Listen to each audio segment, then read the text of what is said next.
Group of college के ज्ञानोत्सव के अवसर पर हम सबके मध्य उपस्थित इस संस्थान के संस्थापक आदरणीय डॉक्टर पारसनाथ यादव जी, महाविद्यालय के अध्यक्ष, अवकाश प्राप्त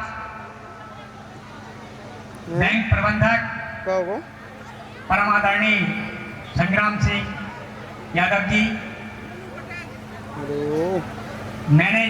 chief managing director doctor Saurabh Yadav ji, समस्त प्रधानाचार्यगण, अध्यापक, उपस्थित साथियों, ऐसे शानदार और जानदार कार्यक्रम यहाँ हुए, उसके पीछे कारण है कि यदि हम आदरणीय पारसनाथ यादव जी के बारे में कुछ कहें, एक किसी ने लिखा है कि पुरुष में अंतर है, पुरुष में अंतर है, कोई पारस है, कोई पत्थर है, और हर पत्थर में अंतर है, कोई कंकड़ है, कोई संकट। पारस वो पत्थर होता है जिसे यदि लोहे से स्पर्श कर दिया जाए तो वो सोना बन जाता है। और डॉक्टर पारसनाथ जी, अगर इनके बारे में कहा जाए कि एक समाज शास्त्री हैं जो समाज की विसंगतियों का अध्ययन करते हैं, उनको समाधान करने का रास्ता खोजते हैं। हम सबको पता है कि 15वां वार्षिक उत्सव है, लेकिन जब इन्होंने शुरू किया अध्ययन किया होगा समाज की समस्याओं का, उन्होंने देखा कि ललितपुर जनपद में नारी शिक्षा का अभाव है, तो सबसे पहले महिला महाविद्यालय प्रारंभ किया। और कहाँ किया? आवाज आ रही पनारी में। और पनारी को अगर पढ़ेंगे तो पा में भी नारी जुड़ा है। और इतनी कमजोर तालियां नहीं बजना चाहिए डॉक्टर पारसनाथ जी के लिए। किसी ने कहा है ताली कौन बजाता कौन नहीं बजाता? ताली वो नहीं बजाता है, ताली वो नहीं बजाता है जिनका कोई कम होता है। अरे ताली वो बजाता है जिनकी भुजाओं में दम होता है।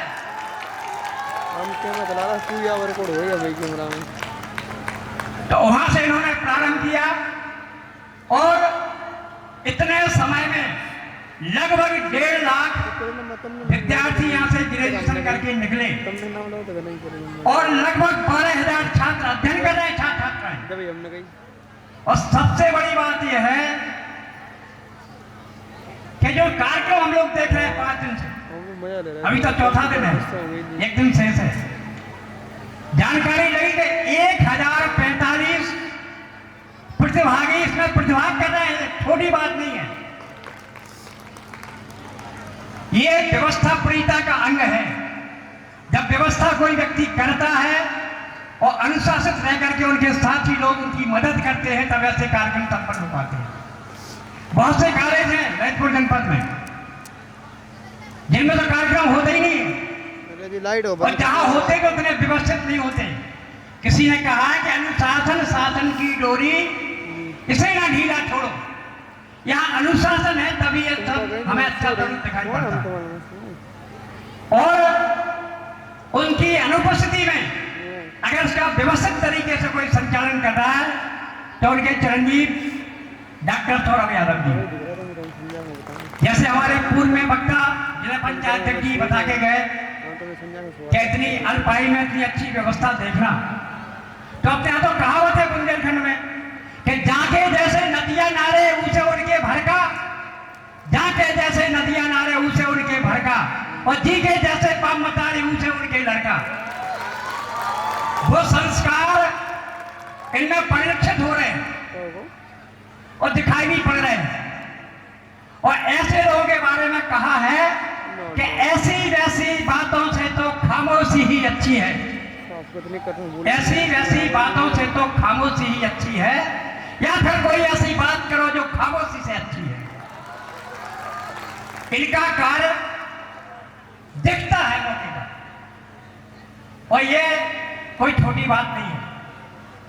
जो व्यक्ति मेहनत करते हैं, आज यहाँ पर जो अपना अपना प्रस्तुत कर रहे हैं, इन्हें निश्चित रूप से अपने जीवन में सफलता मिलने वाली है। और कहा है कि मंजिल मिले ना मिले, मंजिल मिले ना मिले तो मुकद्दर की बात है, और हम कोशिश भी ना करें तो गलत बात है। जो कोशिश कर रहे हैं उन्हें निश्चित रूप से मंजिल मिलेगी। और किसी ने फिर ये कहा है कि मंजिल मिल ही जाएगी, भटकते भटकते ही सही, उन्हें क्या खाक मिलेगी जो घर से निकले ही नहीं। जिन्होंने प्रतिभाग नहीं किया उन्हें भी प्रतिभाग करना चाहिए, उनसे प्रेरणा लेकर। हमारे तो प्रेरणा स्रोत हमारे आदरणीय संग्राम सिंह जी बैठे हैं भाई साहब, 70 साल पहले से रोज घूमने साथ में जाते हैं। लोग कहते हैं बुढ़े हो गए, हम कहते हैं बुढ़े नहीं हुए, क्योंकि 70 प्लस है, हम 67 के हैं। अभी तुम जवान हो दादा। तो ये रिटायर्ड नहीं है। रिटायर्ड वो होता है जब टायर पे टायर चढ़ जाए तो और मजबूती से दौड़ता हो, पंचर होने का डर नहीं लगता।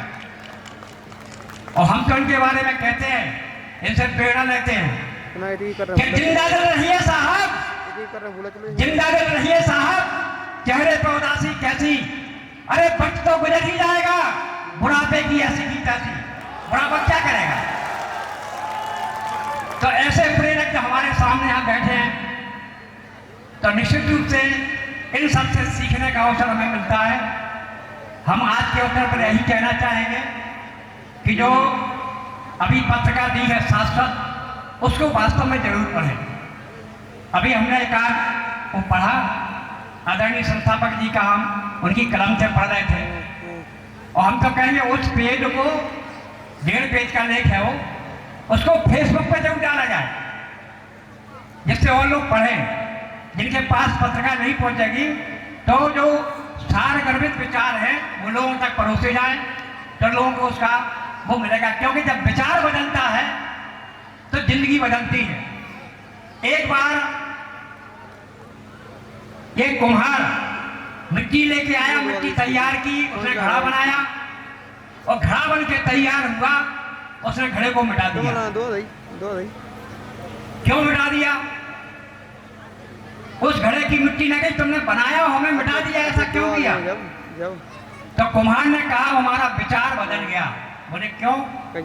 बोले हम इतने सारे घड़े बनाते, उतना ईंधन चाहिए, पकाने के लिए समय चाहिए, और बेचने जाते सावधानी चाहिए, टूटेंगे फूटेंगे, और बिकना 10 रुपए का।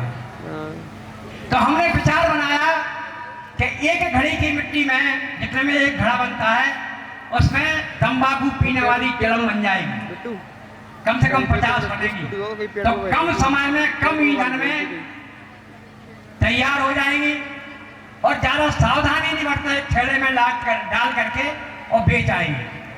तो मिट्टी ने फिर कहा कि तुमने तो विचार बदल दिया और हमारी जिंदगी बदल गई। बोले क्यों? बोले यदि घड़े में ठंडा पानी, जो घड़ा बनाता उसमें ठंडा पानी रखा जाता, 13%, फिर हमारे कलेजे में ठंडक पहुंचती, और तुमने विचार बनाया, तंबाकू पीने वाली चिलम बनाई, तो सबसे पहले वो हमारे गले में आग रखेगा, इसके बाद अपना कलेजा जलाएगा। तो जैसी संगत होती है वैसा विचार बदलता है। तो ऐसे अच्छे संस्थानों को हम लोग बोर्ड लगो वहीं पे लगी नहीं थे, अपना संबल प्रदान करें। अभिभावकों से, छात्रों से एक निवेदन जरूर है कि ऐसे संस्थान जो चलते हैं, इनमें सरकार की ज्यादा वित्तीय सहायता नहीं मिलती। अगर हम समय से अपनी फीस जमा करते रहेंगे तो हमें सही रास्ते मिलते रहेंगे। इन्हीं शब्दों के साथ पूरे विद्यालय परिवार के लिए, आप सबके लिए बहुत बहुत शुभकामनाएं, बधाई। जय हिंद, जय भारत।